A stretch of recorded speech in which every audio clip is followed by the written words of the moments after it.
Oh, it's all right. He shot a slightly annoyed glance in Perrault's direction. Then he went on. But I don't like the idea of your being a governess at the beck and call of tyrannical mothers and their tiresome brats. She left with just a hint of uncontrol in the sound. Oh, you mustn't think that. The downtrodden governess is quite an exploded myth. I can assure you that it's the parents who are afraid of being bullied by me. They said no more. Arbuthnot was perhaps ashamed of his outburst. Rather an odd little comedy that I watch here, said Perrault to himself softly. He was to remember that thought of his letter. They arrived at Cognac that night about 11:30. The two English travellers got out to stretch their legs, passing up and down the snowy platform, and Perrault was content to watch the team activity of the station through a window pane. After about 10 minutes, however, he decided a breath of air would not perhaps be a bad thing. After all, he made careful preparations, wrapping himself in several coats and mufflers, and encasing his neat boots in galoshes. Thus attired, he descended gingerly to the platform and began to pass his length. He walked out beyond the engine. It was the voice which gave him the clue to the two indistinct figures standing in the shadow of a traffic van.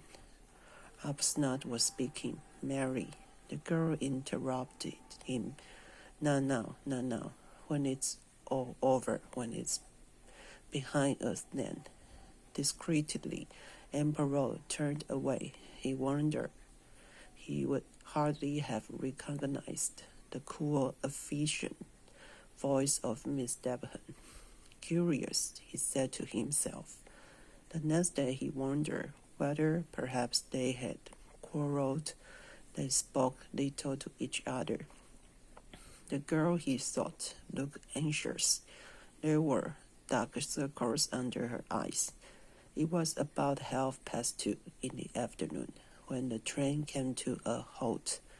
Heads were poked out of windows. A little knot of men were clustered by the side of the line, looking and pointing at something under the dining car. Perrault leaned out and spoke to the wagon-lead conductor, who was hurrying past. The man answered, and Perrault drew back his head, and turning almost collided with Mary Debenham, who was standing just behind him. What is the matter? She asked rather breathlessly. In French, why are we stopping? It is nothing, mademoiselle.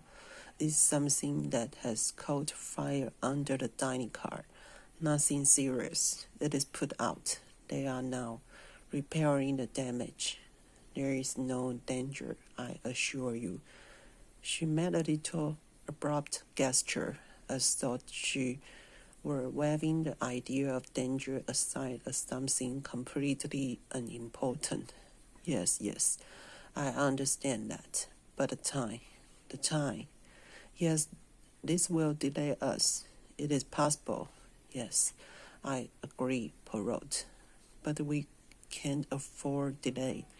The train is due in at 6:55 and one has crossed the Bosphorus and catch the Simplon Orient Express the other side at 9 o'clock. If there is an hour or two of delay, we shall miss the connection. It is possible, yes, he admitted. He looked at it curiously. The hand that held the window bar was not quite steady. Her lips too were trembling. "Does it matter to you very much, mademoiselle?" he asked. Yes, it does. I must catch the train."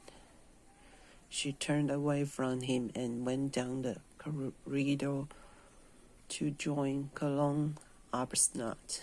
Her ecstasy, however, was needles. 10 minutes later, the train started again.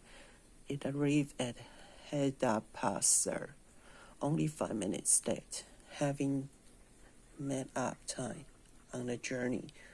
The Bosphorus was rough, and Emperor did not